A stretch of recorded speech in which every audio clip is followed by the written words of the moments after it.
Amid the dust and dry grass of Fort Hunter Liggett, California, stands two Army field hospitals in a tent city built from the ground up by its medical and support personnel. The medical professionals from the 807th Medical Command Deployment Support arrived in late June to set up their medical operations, which are observed and evaluated by Army Reserve Medical Command's Observer Coach Trainers. Medical Readiness Training Command, or MRTC, annually hosts Global Medic at Fort Hunter Liggett, California. This year, the 228th and the 396th Combat Support Hospitals, as well as several of their subordinate medical units, have come to be tested in a realistic training environment that prepares them for combat operations and supporting the warfighter. Sergeant Robert Nicholas, a combat medic from the 7304th Medical Training Support Battalion, shows us just one of the ways Global Medic is made more realistic for the training audience. So being an operator of the Trauma FX, I can not only simulate the injuries that you're going to see on the battlefield, but most importantly, I can control the vital signs that are going to replicate those injuries. So I can create more stress, I can create a better, more realistic training scenario that I can give to the training audience.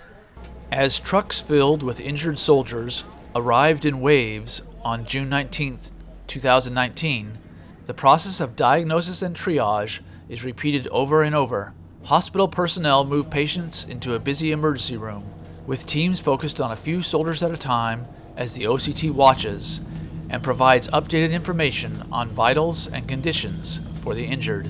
There is little guesswork associated with these injuries and patient response to treatments, because the scenarios are based off of real injuries that personnel have previously sustained on the battlefield. In this exercise, we have these scripted scenarios.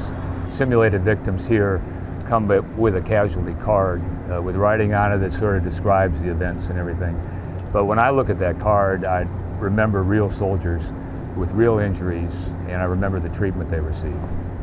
So when a soldier in this unit, whether it's a medic or a nurse or a physician, when they're engaged in that scenario, they're really experiencing a piece of my Army experience. A group of about 50 soldiers and some civilians work in a warehouse called the Effects and Enablers Cell. They make the scenarios from previous injuries come alive again for the Combat Support Hospital soldiers for this joint multi-component exercise.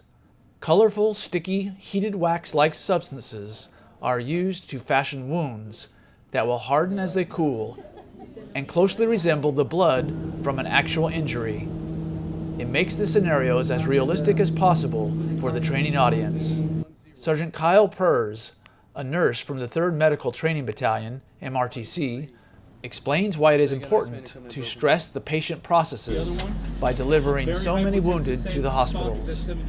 We're trying to overwhelm the caches so they can figure out where their stress breaks are going to be. That way we can work those issues out before they actually get to the field. It'll stress their knowledge, it'll stress their ability to perform, and with the OCs watching, they can take note of this. And once we get the results back from those actions, we can retrain on how to address these situations. We can retrain if there's a knowledge deficit. We could pull people out that maybe don't fit there and get them into a position where they do fit. The goal of MRTC is to provide joint multinational collective or group training to medical units for operations or missions wherever they are needed by the Army or the Joint Force.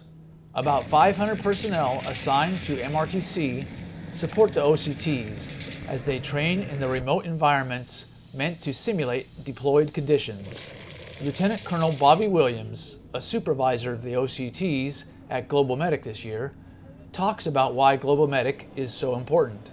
Without these tools and being at exercises like these, you don't get to know what state of readiness a unit is in. We're out here to make sure that these guys get that experience, even if it's not real experience. We consider this real. This is as close as they're going to get if they haven't been overseas. Major John Russell, an emergency physician with the 228th Cache, shares his favorite part of Global Medic. Really getting to experience the work tempo, the environment. It's one thing to plan on a whiteboard how you're going to move your patients, through triage, through CBRNE decontamination. even just off of a bird and things like that. It's completely different when you get out here and the dust is flying and it's hot and 15 patients coming in at once.